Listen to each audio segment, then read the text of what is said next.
एक गांव में भोलू मजदूर रहा करता था। वो बहुत ही ज़्यादा मेहनती था और उसकी बीवी बहुत ज़्यादा लालची थी। वो एक सुबह जब सो रहा था तो उसकी बीवी जल्दी उठो, घर में कुछ भी खाने पीने को नहीं है, दिन भर यहीं पड़े रहोगे क्या?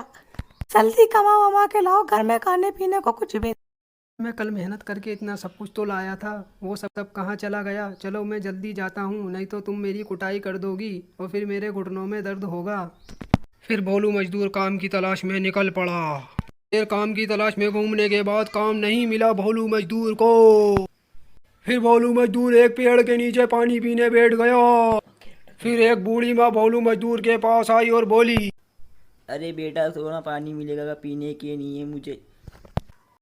मैं बहुत प्यासी हूँ बेटा। लीजिए लीजिए, बिल्कुल पानी पीजिए आप। अरे बेटा मुझे कुछ खाने को मिलेगा क्या, मैं 2 दिन से भूखी हूँ। मैं भी सुबह से भूखा हूँ, मेरी बीवी ने मुझे सुबह कुछ भी नहीं दिया और घर से भगा दिया। अभी वो बूढ़ी औरत एक परी में बदल गई और भोलू मजदूर की आंखें फटी की फटी रह गईं। फिर भोलू मजदूर को उस परी ने इनाम में खेत दिया और वो खुशी खुशी अपने घर उसकी बीवी के पास गया। शुक्रिया परी, आपका बहुत बहुत शुक्रिया, आपने मुझे ये खेत दिया, मैं इसमें बहुत अच्छी फसल उगाऊंगा। भगवान कहाँ हो, जल्दी इधर आओ, जल्दी इधर आओ। झूठ तो नहीं बोल रहे हो ना? तुम्हें एक परी ने खेत इनाम पर दिया है।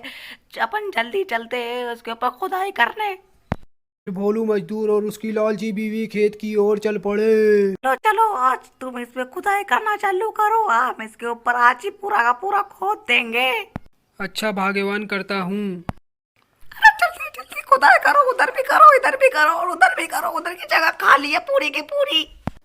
अरे भाग्यवान, मैं इंसान हूँ, थोड़ा सा आराम तो कर लेने दो। अरे कोई आराम की जरूरत नहीं है, जल्दी से खुदाई करो। कुछ महीनों बाद भोलू मजदूर के खेत में फसल लहराने लगी। भाग्यवान देखो हमारे खेत में फसल कैसी लहरा रही है, कितनी अच्छी फसल हुई है ना मेरी मेहनत की वजह से। चलो अब मैं इसकी कटाई के लिए मजदूर लेकर आता हूँ। अरे तुम्हारी कौन सी मेहनत, सारी की सारी मेहनत मेरी थी। अरे कौन सा मजदूर, मजदूरों से कटवाने में पैसे लगते हैं, अगर तुम ही काट लो। अरे भोलू, मैंने सुना है कि तुम्हारी फसल बहुत अच्छी उगी है। अच्छी है तो मैं इसे 5 गुना दामों में खरीदूंगा। अच्छी फसल के लिए मैं भाव ताव नहीं करता। अरे तुम इसे बाजार में मत बेचना, बाजार से 5 गुना दामों में मैं इसे तुमसे खरीद लूंगा। सरपंच जी आपका बहुत शुक्रिया, आप हमारे लिए बहुत अच्छे हैं, हमारे गांव के सरपंच दुनिया में सबसे अच्छे सरपंच। भाग्यवान, मैंने सच कहा ना। अरे हाँ, आपने बिल्कुल सच कहा भोलू।